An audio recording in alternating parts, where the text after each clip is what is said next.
Allora, partiamo da Varini. Partiamo da Varini, qua fuori, che ci ha trasformato il cortile da spazio Fendi, ha riportato il sole. Bello questo giallo. È stupendo e poi è bello anche contro il grigio, funziona Poi sembra molto una cosa bene.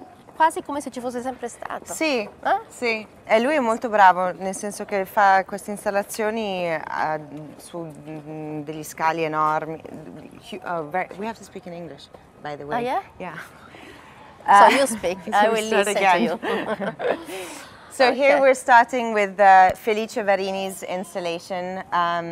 He is traditionally an artist who, of course, is working with painting and doing these interventions on architecture. And so the scale in some cases is, I mean, phenomenal. Like he could cover the whole, the roofs, yeah, of like huge, gigantic industrial buildings. Or he zooms in and goes really small and does like interventions within interiors. So here, this one, I guess, is a really good opener for Design Vertigo because it gives you this very clear message about Design Vertigo standing for Design Miami and Fendi wanting to make a point that we are living in a moment of momentary chaos, but that we are embracing that chaos and that we're inviting the public to find their own point of view and to be open-minded and find... It's interesting because you really change how you say it changed depending according to your position. Exactly. Right? So here, you know, this is like totally chaotic and it doesn't really make a lot of sense because there's all of these geometrical patterns that are sort of senseless. And then you wonder and you have to find your own, depending on how high you are and how far you are. Where is your point? You have to find... Let's see. My point, I have heels on, so today is different. I think this is this is me. Yeah, and so here there is resolution and there is clarity. I am here. Yeah. Anyway, That's so really yes, nice. I'm very happy. I'm happy with this this installation. It came out really well. I'm glad we used the yellow because it's so pop up. Yeah, so powerful. Pop out. How you say? Yeah. I hope it will stay. It's I hope really it. Yeah, I hope that it stays. Also, should I think stay it would be fantastic. We're really involving the public and asking them to participate with each installation, and if they're not there, then the installation doesn't work. Exactly. So this is random. Random. Yeah, Random International, and I see. This is sort of us diving into technology, and the lights are responding to human movement, and it sort of plays with your shadow. It responds to human motion, and so now I think it must be responding to see. Yeah. It gets darker, and then you walk up, and it's lighter.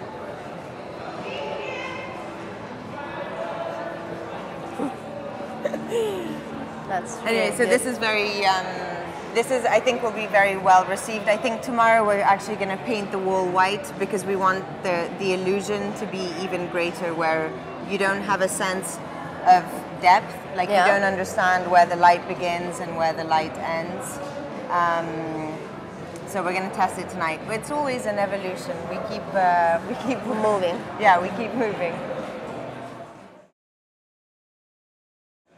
That's the theater. Yes, this is the theatre built through scaffolding that Graham Hudson created. You want to go? Yeah, I would love to. Yeah. Want to see? So I think the wonderful thing here is that you find yourself, you know, Graham was thinking about balconies from theatres from the 19th century, and so he wanted to create little pockets, viewing rooms from which the public could look down and look at the rest of the exhibition. And as you're navigating and finding your point of view, you find some very interesting Fendi pieces that, again, go to show like the wealth of creativity and craftsmanship that is behind the doors. Chef Fendi. So, and the squirrel, because it was the symbol. Is our symbol from the very beginning. It was my grandmother who started using it in 1925. Yeah, I think I think we should do something more with squirrels. I really like squirrels. So next time maybe. I think we should do a squirrel show. Yeah, something that's. Well, let's start talking about squirrels. I'm not kidding. Yeah. I'm really into squirrels. Of course, in your way. Yeah, of course. In our way. In our way. But anyway, so the idea is really so we can start from there for the next exhibition. Yeah, there you go. We're already on to the next project. Yeah. No, I think this really gives, we had placed a lot more pieces, but I think we decided to edit down because here you really have the moment to appreciate. I mean, look at the level of quality, quality and the detail. I mean, I don't know how long that could ever take, but the labor involved in that is unbelievable. It's really a lot of work. Yeah. I think only at Fendi you can find still this craziness of limited edition pieces. Crazy dedication to... This is one of my favorites. Oh, This is really an archive piece. It's fantastic. Look at the lines, the geometry. It's so beautiful. Because this is from the 70s. So if you could wear it today, no? This one I want to know. I love this one. That this was made for a show where the backdrop was full of boxes, like if you were moving from one place to another. Right. It was the very beginning of the green movement. And so I wanted to work with something very simple, an animal with something very natural and just homemade, let's say. Yeah.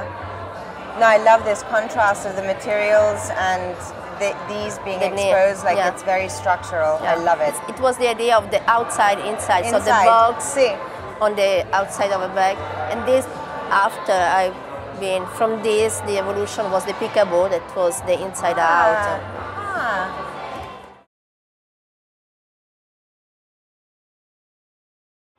That's real, where you experience the vertigo, no? Exactly. Guys, can we ask you a couple of questions? Are you busy? You're not? Oh, it's okay. I would like to play with you with a ball. We can, because I was seated there and something happened, and this huge ball on my head. It was him playing with the ball. Yeah, the baby. And where is the suit? The guy with the suit. I got that. Yeah, I find him fantastic. We added kind of like Fendi detailing everywhere, so the guy has so we added Fendi yellow even on the benches. There's the camera. Yeah. And this is our attempt at fashion. It's really nice. Well, good start. It's good. Give us a spin. Good Let's start, see how the back is. To really spin. No, just try. Well, we got some of your shoes, and we got a bit. Yeah. I like it. Good. Thank you. Congratulations. Thank you. Well done. So is it real though that, really, blind people can see with these? Oh, It's official.